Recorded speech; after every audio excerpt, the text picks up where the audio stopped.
Tashidalek. This is part of an interview series with candidates running for 2021 TPiE elections.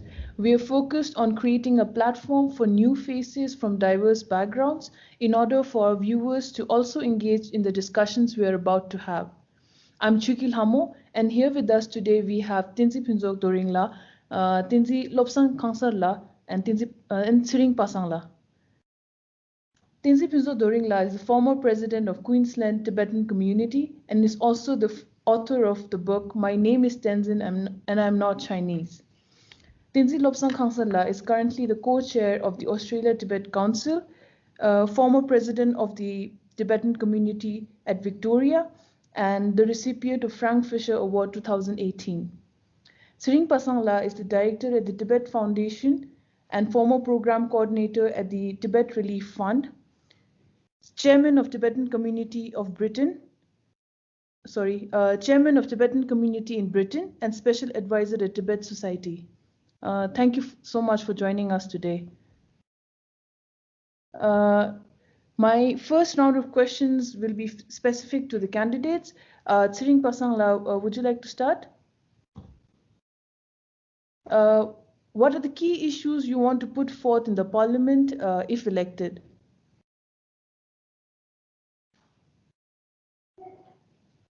Can you hear me? Yes. Okay, thank you, Payul, for giving this wonderful opportunity to speak about my aims and my goals of standing up in this forthcoming 2021 Tibetan parliamentary elections. And I'm very delighted to take part in this very significant elections, simply because I have now come to a point that I've gained a lot of experience on advocacy, helping Tibetan community in the Indian subcontinent and as well as inside Tibet.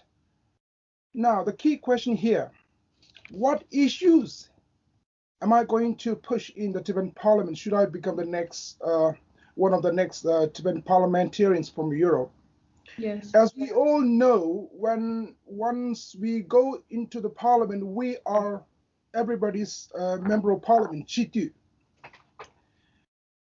Based on the current realities of Tibetan demographic change in the Indian subcontinent, we see about almost half of the exiled Tibetan populations are outside the Indian subcontinent. That's India, Nepal, and Bhutan. And in Europe, we are talking about 25,000 plus Tibetans. And in America, again, 30 plus thousand Tibetans, and so on. What I would like to see is that we do need to make some sort of adjustment based on the current realities.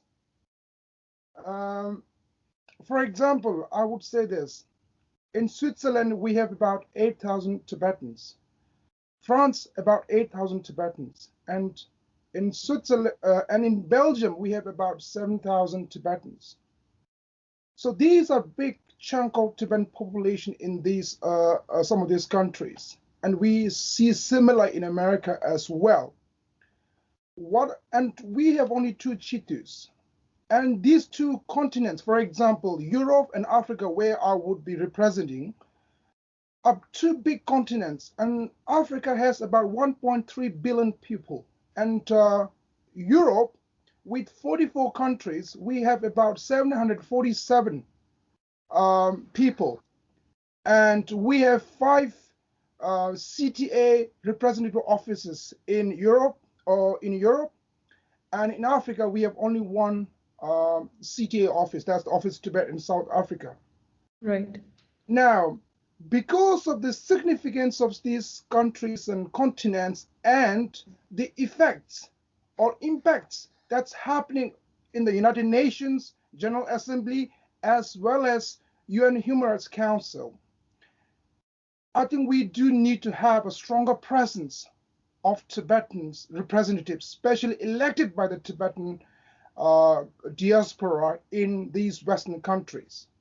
Therefore, at the moment, as we know, we have only 5 seats for about half of the exiled Tibetan populations. Of course, I understand the significance of Chokas and Cholus and so on.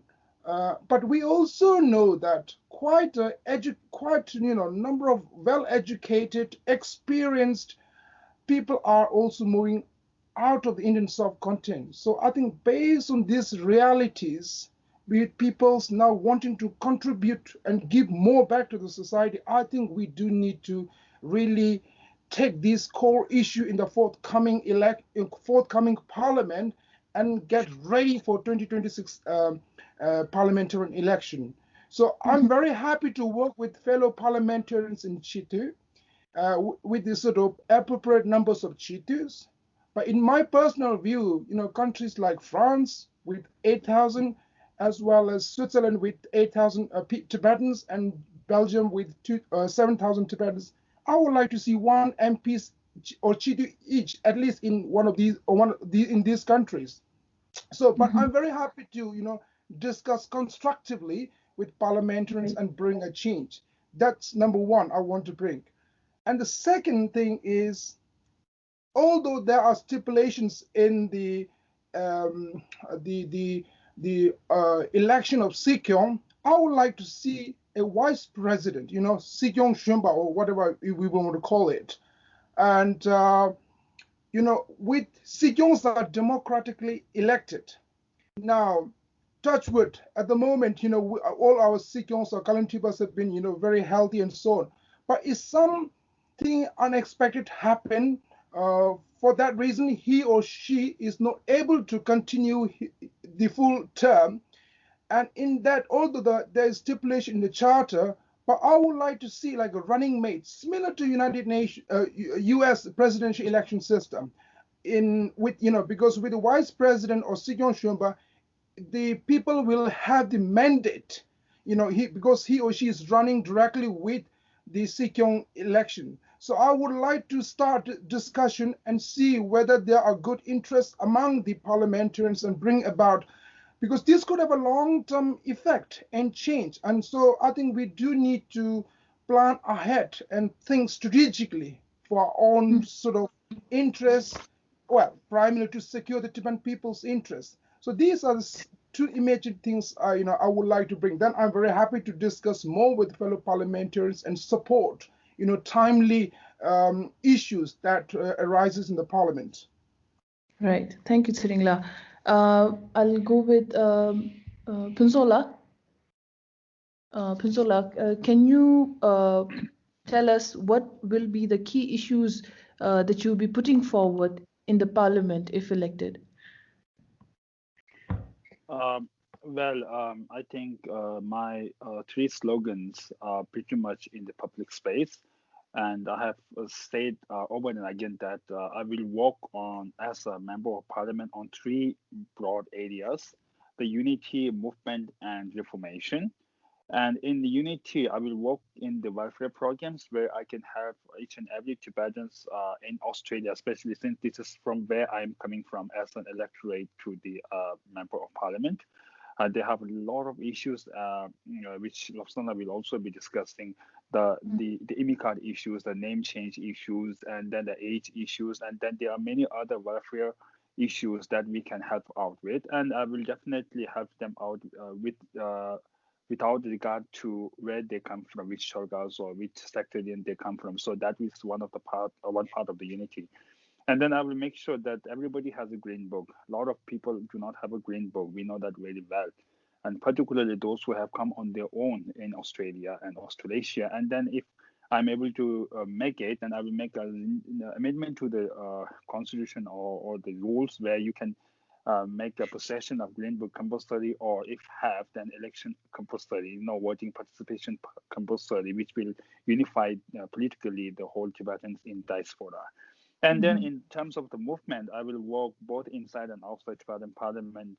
And outside Parliament, I think I can work more on the dealings with the Australian parliamentarians and the Southeast countries' parliamentarians to lobby for reciprocal access to Tibet law. And then I will have to lobby for the politicians to urge the Chinese leadership to talk to His Holiness representatives or the exile authorities for the speedy, like resolution to the Tibet-China issue. And so far as the reformation is concerned, I think this is going to be a little bit longer, so I will not touch much. However, I will say that there is an urgent need for the structural changes in the parliament. And we will do that by increasing the members of parliament from North America, Europe, and Australasia, and by decreasing the members of parliament from the Indian subcontinent. So I will not go beyond that since we will have more questions coming. Thank you.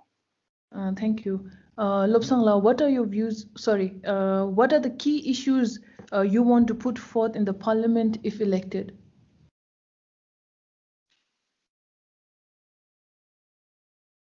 Me? Yes, Lobsangla. Okay, all right.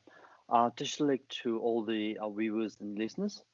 So this is quite important question, because this is relates to my first slogan, which is struggle and advocacy.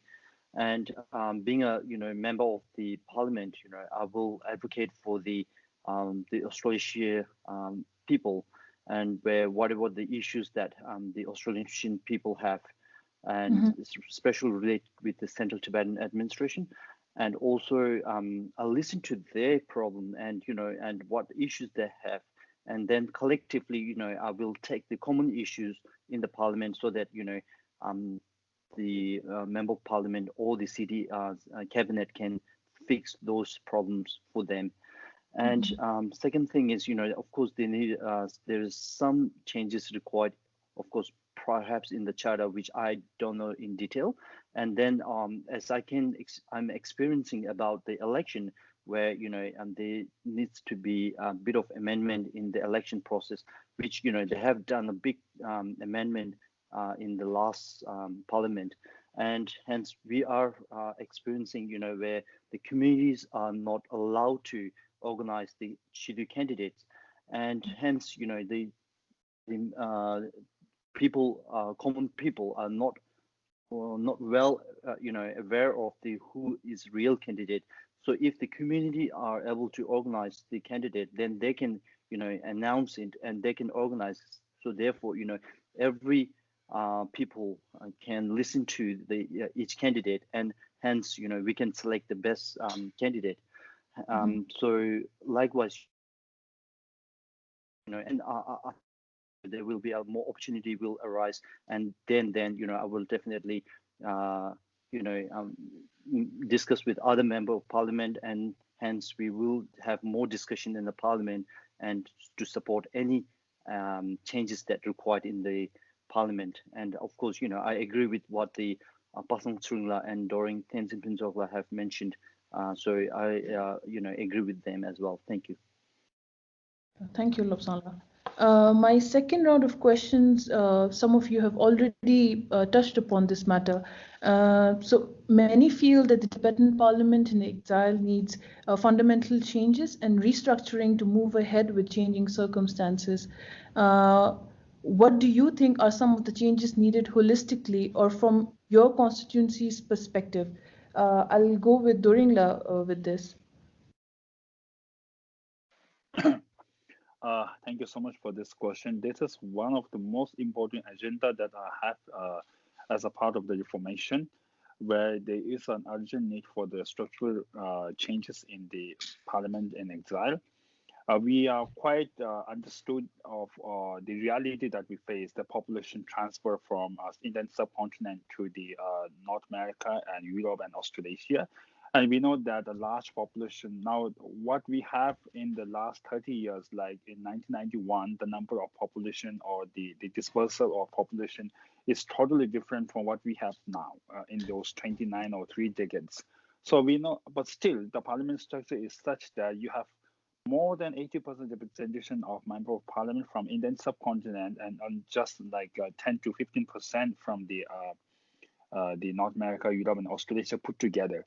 So I want a structural change where we can increase the number of members of parliament from North America, and that too, if you divide North America and Canada, because both of them have the Canada and the US both have a huge population. currently both the members of parliament from North America are from United States. There is none from the Canada. So we can look into that as well, geopolitically speaking.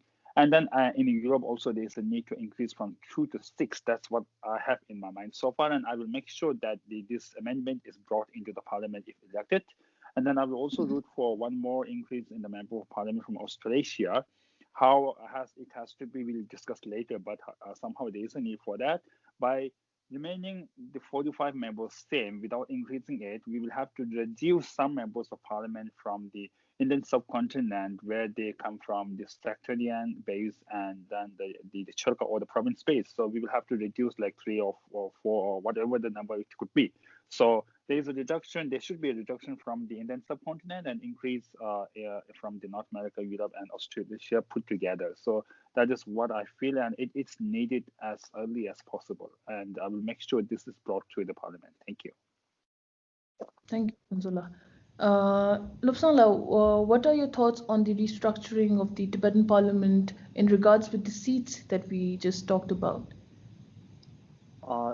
I'm pretty much agree with what Doreen Tenzin Kunzula have said, and we definitely need a structural changes in the parliament, and which of course we know that the majority of the population is still in India, but still as Sikkim has mentioned in his talks in the past that by 2020 or 2021 there will be a 50-50.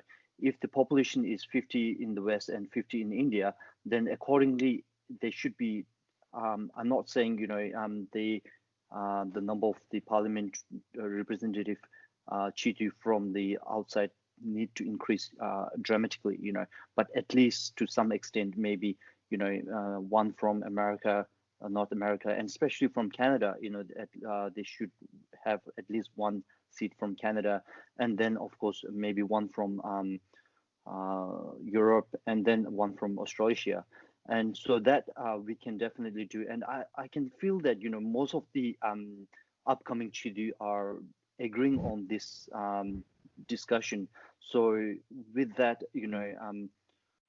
feeling and having a lot of discussion about this, there is a chances of amending this charter in the constitution so that at least we can increase the number of the parliamentarian in the next election. And I just want to add one more thing in the previous question, which is related to Green Book, which Doreen Tenzin Kunzula have mentioned. I would take also as making the Green Book in a digitized way, so that people who can't speak write Tibetan, and they can type in their computer and fill their forms, and accordingly I mean, if whoever's become a Sikkim, I will push for this to happen in the near future, because this digitized Green Book is very important, so that there is more chances of Tibetan in the West can contribute and recognize our parliament, Central Tibetan administration. And so I guess this is one thing that I want to push in the parliament in the future. Right. So yeah, I pretty much agree with what Doreen have said about the structural changes. Definitely yes. And also just one last thing, and even me and Doreen was in the 550 First Youth Forum where this topic was discussed as well. And then the second youth 550 youth are also pushing very hard on this, and they have been collecting a census on this and survey. So I think there's huge the common opinion from the younger generation that this needs to be changed or amended in the parliament. That's all. Thank you. Yes, thank you. Tsiring Pasangla, you are a Europe TPiE candidate, and you also, in one of your key issues, you just told us that you want this to change, the structure to change a little bit, so as to accommodate people from all around the world. What are your thoughts on this? Yes, basically, it's wonderful contribution from during Tenzin during and Lobsang from Australasia. I think it says it all. Although we are in different parts of the world, but our thinking is basically streamlined, and we know this needs to happen, and I'm sure this will happen. But I think we have to work very intelligently, and find a sort of consensus that is what do you call it, constructive and beneficial. Key thing is, whatever we want to do, we are doing this to secure Tibetan people's long-term interests. I think that is really, really important. And I think those incumbent chiefs who are going to be re-elected, or our senior parliamentarians, I think we have to be really, really, understanding and trying to not just dwell on sort of on Cherkas or Choluk's interests, rather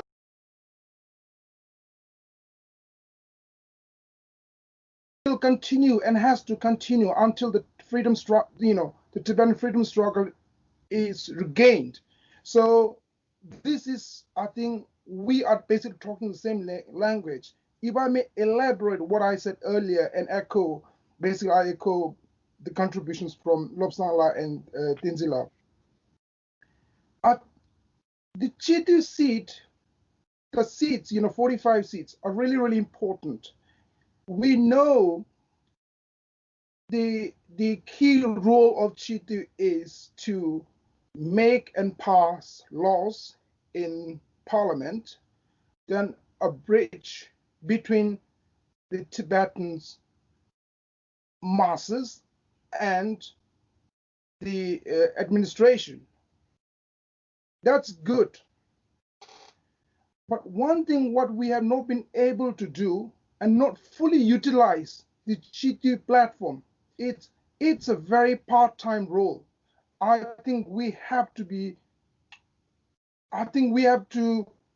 find a way that Chitu becomes more full-time role wherever they are, I think, long term. Because we are living in the Western countries where lots of things are happening.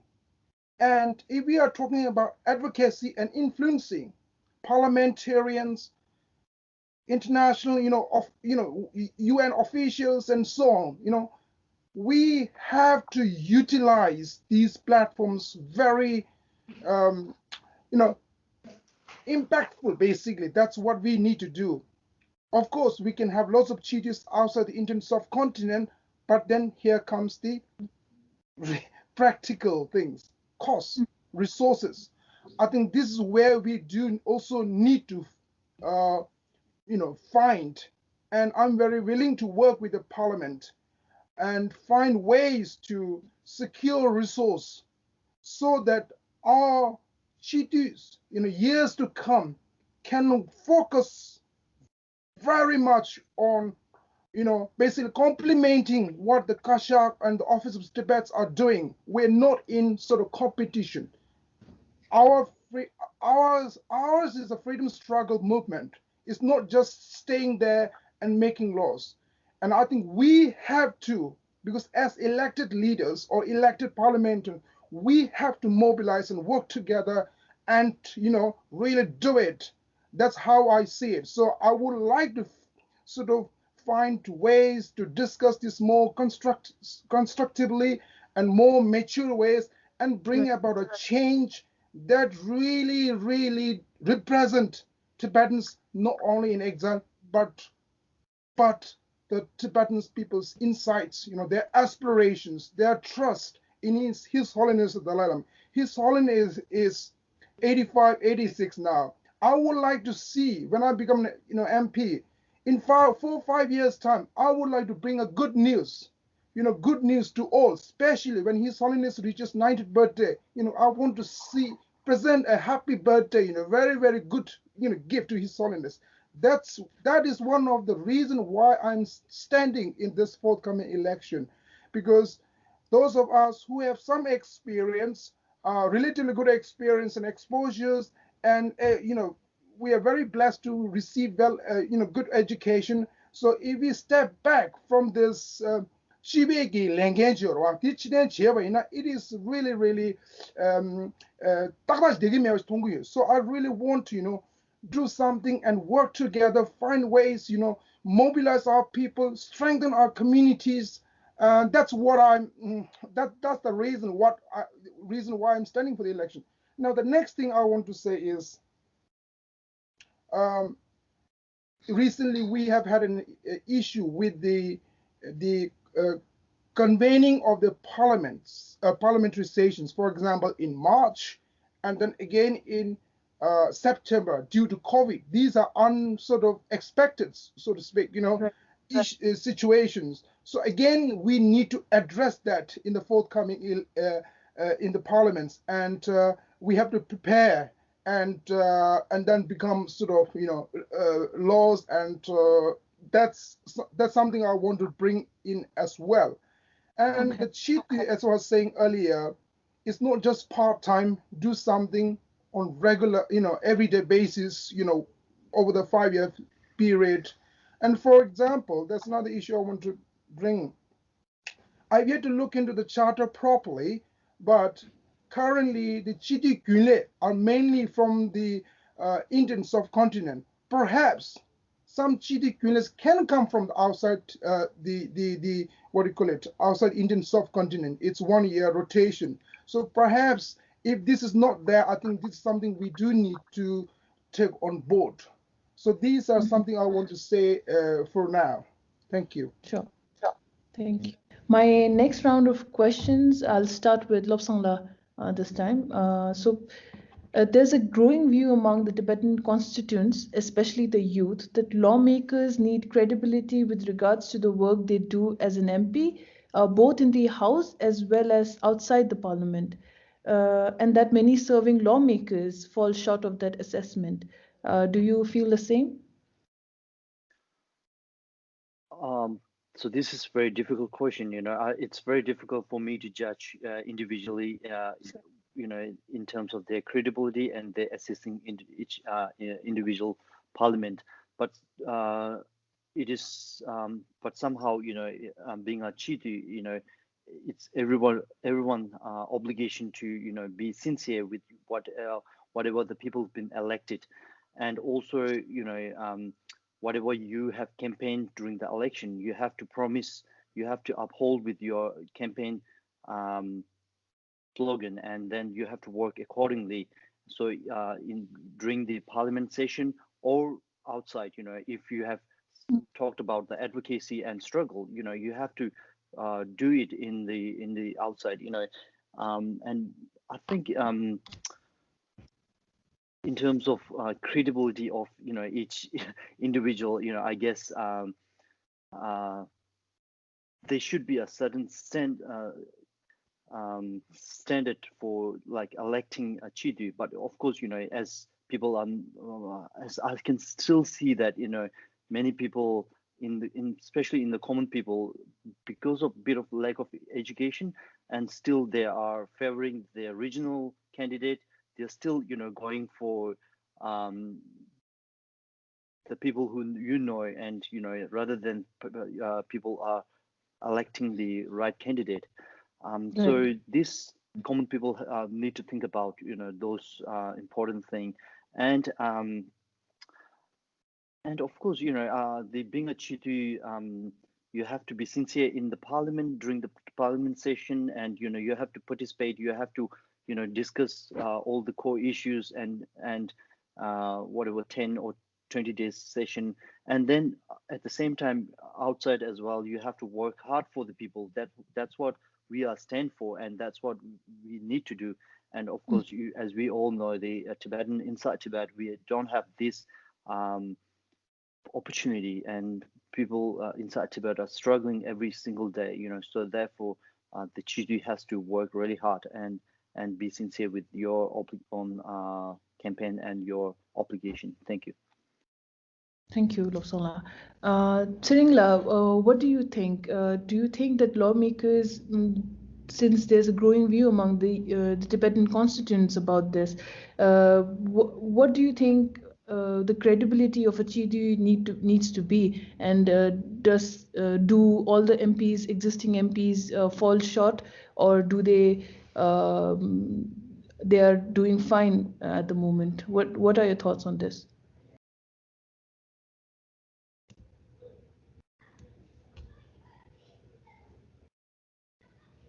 Sringla. Yeah. Mute, Risha.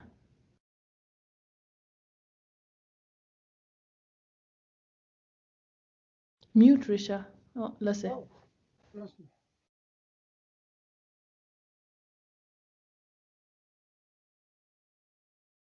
Should I repeat the question? yes, again, yeah, just in case, yeah, yang guess Yeah, that.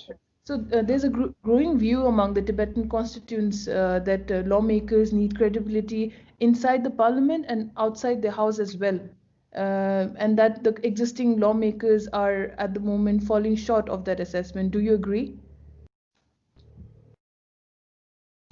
That's a good question.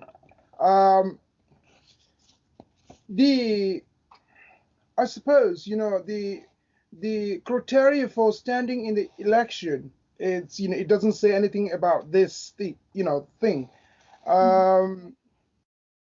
The good thing is that, in democracy, if there are people falling short of their credibility and responsibility, the electorates have the wonderful opportunity to kick them out in the next election.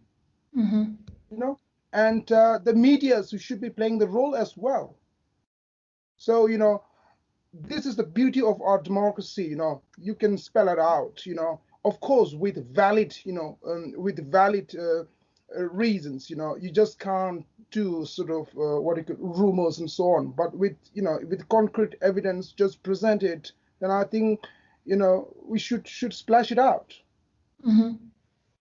Thank you. Pinzola, what are your thoughts on this? Well, that's a very important question, to which I think we need a lot of thinking on that. We have a members of parliament, or in other words, the legislatures, whose primary responsibility, apart from making law or amending law, is to hold Kashak responsible and accountable. Now the question is, who will hold those legislatures accountable when they don't do their job in the parliament, or when they go beyond their permits to undertake the work? So that is the main question. And as Pasala has said, that we do have a wonderful opportunity, of course, of kicking them out in the next election. However, what happens if there is a need for somebody from the members of parliament needing to be kicked out before the next election? That is what we needed to do. Like, if somebody is getting disqualified in terms of the law or constitution, that is easy to kick out. However, if somebody is not breaking any law, however, seem to be disqualifying or seem to be socially and politically disqualifying, then what we are going to do? That is the main question. So we need to have some sort of reformation in the election law, or maybe in the constitution itself, where we can make a provision for holding the legislatures accountable. In Swiss and I think in some other countries, they can take out or make the person get out of the parliament or resign from the parliament, from the particular electorate. They have that particular, they have the chance. I think it is provided in the law. So we don't have that law, so we will have to make that law. However, let me make it very clear that it is very difficult and difficult and impossible to have a perfect parliament. Democracy is a process where every good and bad people participates. Every people with a different background of social aspects, political aspects, economic aspects take place, and which is why we say that democracy is not the best, but at least what we have is the best. So we will not be able to perfect the democracy or the parliament itself, its components or its legislatures. However, we can devise some ways where, if any of the particular members of parliament is discrediting itself, then we can bring them out of the parliament by raising our own voices. I think that is one of the bit concerning, because when they become parliament, they have to speak on the issues that concerns every Tibetan. Sometimes some parliament members might speak on the parochial basis of Choekyiism or the provincialism or the sectarianism. So we'll have to look into that. That's why I say every candidate must speak to everybody, and every voters must listen to every candidate. That's what I say. Thank you. Thank you, Consola. My last round of questions to you all is about as Doringla just pointed out, over the last few years, the Tibetan exile community's unity has been affected by infighting, particularly along the lines of political stance, regionalism, and other divisive lines. This is clearly a problem. If elected, Doringla, how do you think you'll be able to address those issues? One of the way I have devised in my mind, which needs to be devised in the parliament if I'm elected, is the compulsory voting. And compulsory voting, because the Tibetans, if everybody votes, then that's going to be one of the big answer to the Chinese government, that we have unitedly elected a leader, and in spite of the absence of His Holiness the 14th Dalai Lama, we are able to move forward, and that is going to be one answer. And the second thing I want to talk about is another sort of restructuring in the electoral process itself, where currently the Dode members only elect the members or Dode Chidus, right? The Amdus, they elect Amdu Chidu. Uzangs, they elect Uzang Chidus. So if an Amdu person wanted to, if Amdu person sees Uzang person really good, really qualifying, he won't be able to elect that Uzang person. Because he is not qualified given the structural like division.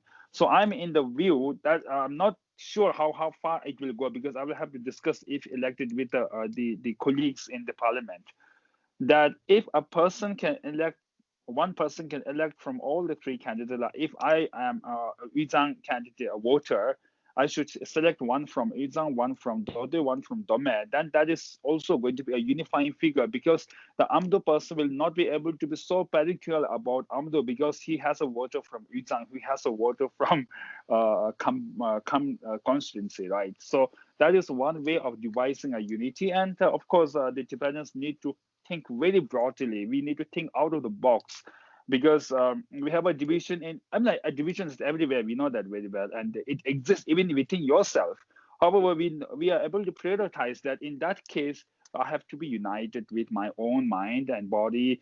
That's why we have to unite with all our Cherkassia people when it comes to a bigger picture or bigger purpose. So despite differences which we cannot remove easily, we have to work together. Even if I don't agree with Lobsang or Pasang, I will have to work together, because it is for the Tibet.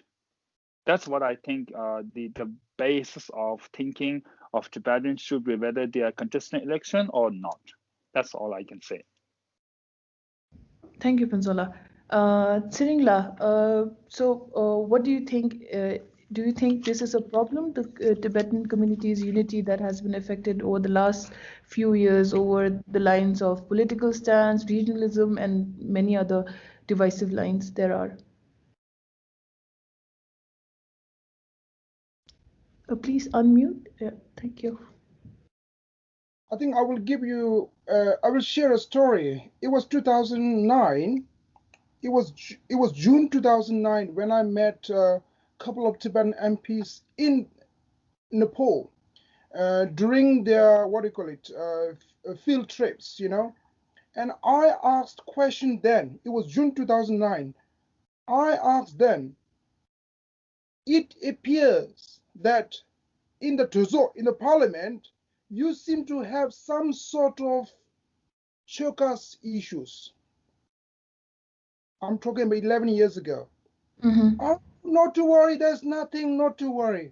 Guess what? In September, there was a big saga. Do you remember? One Chitu from Australia, he moved to Australia. He was Dode Chitu. There was a big saga. It was almost like a prediction, you know? And that time, I sent this message to the two MPs that please express this concern from the public to the hierarchy in Dharamsala. If something happens in the future, you guys are responsible, and you are our elected leaders. 3 months later, we saw the big story. Mm-hmm. Sadly, again in 2016 election, Sikyong election particularly, we have seen this. Yes. And sadly, you just can't blame the two, leading candidates. As a community, we are all responsible. The core supporters from both parties or both, factions, they're also very responsible. Mm-hmm. This is a sad reality, and unfortunately, China loves to stir the Tibetan community, and sometimes infighting, jealousy, that also contributes. Now, one way of getting away or from this situation is, I think, Tenzin has done a really wonderful inputs here, and I totally agree with him here. And I would like to add on this. Democracy, as we say, the beauty of democracy, sometimes, we can have an intellectual discussion, debate, but then we can say, okay, agree to disagree, let's move on, I think that's sort of probably we may need to advocate on the democratic, how democracy works in our society. Perhaps we may have to revisit that. In a way, our democracy is young. Our democracy is young, only 60 years old. And if you go more from 1991 onwards, it's even younger, So we need to revisit perhaps on, sort of teaching on, how democracy works in schools, for example, and also in our community as well. Now, I want to add another thing here. Sometimes when we are specifically focused on regional issues, on Choekyi issue, we always tend to react, Maybe a way to go away from this, is talk on big subjects, Why China is doing in United Nations, What is China doing in How does it, and how is it influencing the African nations? Almost 100% of the African countries, when it comes to voting or support China's proposal in United Nations General Assembly or UN Human Rights Council, almost 100% of African nations support China's stance. So we probably, our leaders need to talk more on these subjects that could goad our discussion on a different angle, rather than, always talking about this.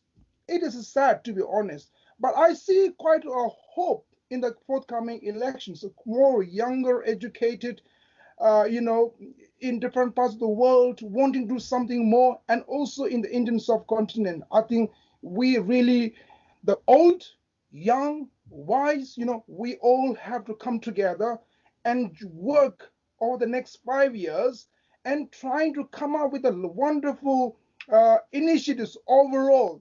Then we can present as a wonderful gift to His Holiness when he reaches 90 years old. I think he deserves it.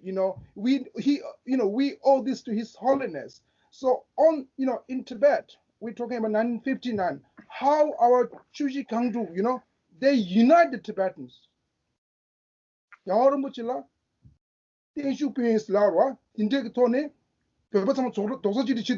So maybe on this stand, let's aim for a big birthday, give to His Holiness. Let's work together. Perhaps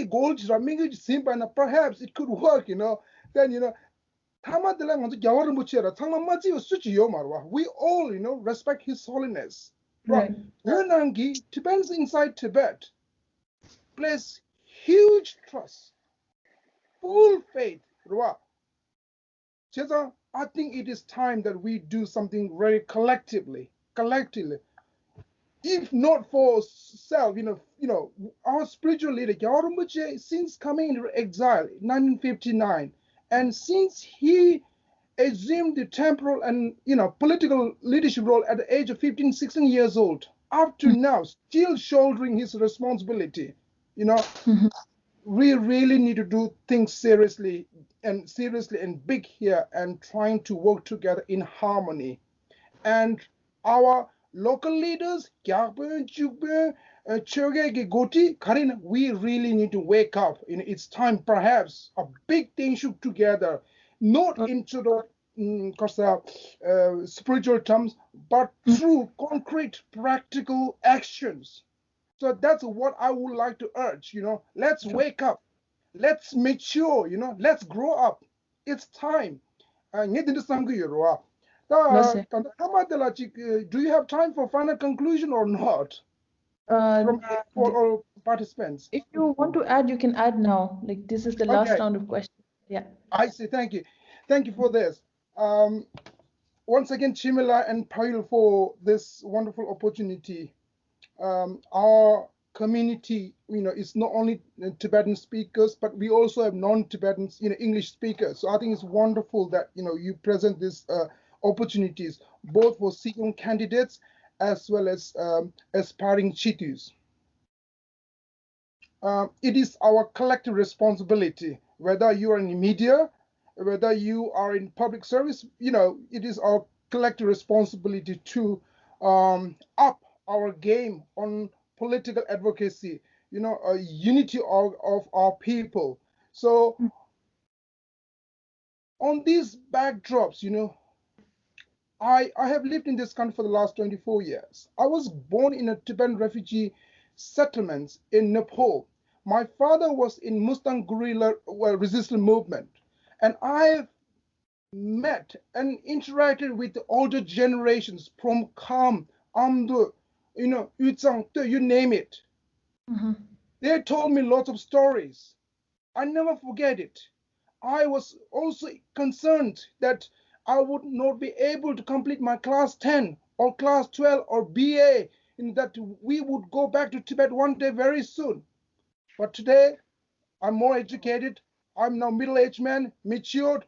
I know how the geopolitical, the international system works. In one way, our freedom struggle is long, far away from us. But in one way, this is wonderful opportunity. There is a global shift, in attitudes towards China. Today, you talk to anyone, literally, everybody is not happy with China, especially with COVID.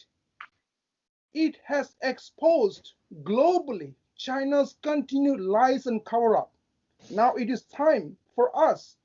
It is time for us to use that opportunity, make new friends, strengthen our current friendships, alliances, really mobilize our people. We need to wake up and do something very, very strong and collectively and impactful. So, in 4 or 5 years' time, we can present and, give a very wonderful gift to His Holiness, a wonderful, wonderful gifts. So that's what I want to do. That's what gives me, motivation, to do more. And I know that when we put efforts, miman lag de sering la gorwa, miman lag de ser, miman kat dula, tanga to lag ba de chu, nyam to chewe na. We will achieve something. At the moment, let's think ourselves, what percentage in your life or daily life or weekly or monthly are we contributing to our cause? I think we need to reflect. So this election, whether you elect Chitu in whichever part of the world or Sikyong, it's not about Choekyi, it's not about Cheluk, it's not about individual Shengo, it's about the Tibetan cause. This is not Thank you very much. Thank you, Tseringla. Thank you for that. Lobsangla, back to the question, do you think that the infighting in our community has that, do you think it is a problem? And if so, how will you address those issues? I think, Pasangla and Doring have already mentioned a lot of important things in this matter, so I won't go in detail. So I think, unity is very important, and for our struggle, for our movement, without unity, we can't actually achieve our goal.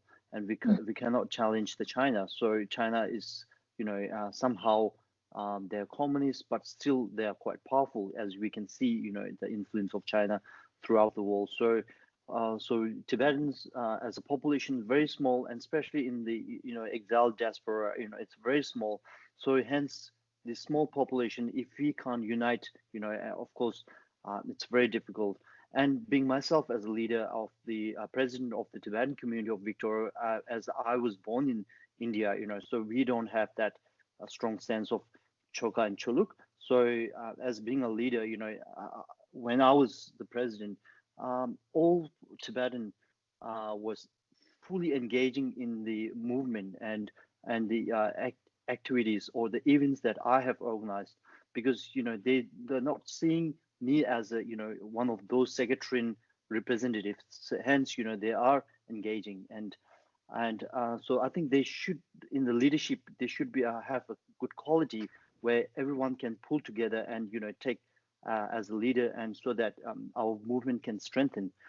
And at the same time, I think youth should become it's I think a time for youth to take the leadership role, so that the comparing with the elder generation, the youth has less sense of the belonging of that Choga and Choluk. So hence, we feel that we are Tibetan. That's what I feel. I'm Tibetan. I don't belong to any Choga, Choluk. So it's all unnecessary. Of course, we are from the different Choga, but in when it comes to unity, we shouldn't be doing any of this segregation among ourselves. And Doringla has clearly mentioned we have to think broadly, and when it comes to when we I don't understand why this Choka and Choluk is so much strong in our community, and every time this Choka and Choluk creating problem, and that's what the Chinese want, and when China been abusing Tibetan in Tibet, and torturing Tibetan, they don't see you're Amdo and I'm going to torture you more. You're Utsang, I'm not going to torture you. They see as a Tibetan, and why we Tibetan can't see in that way. We are Tibetan, and we are so. If we feel that I'm Tibetan, then of course this sense of belonging towards the Tibetan cause will be stronger, and in that way, I guess we can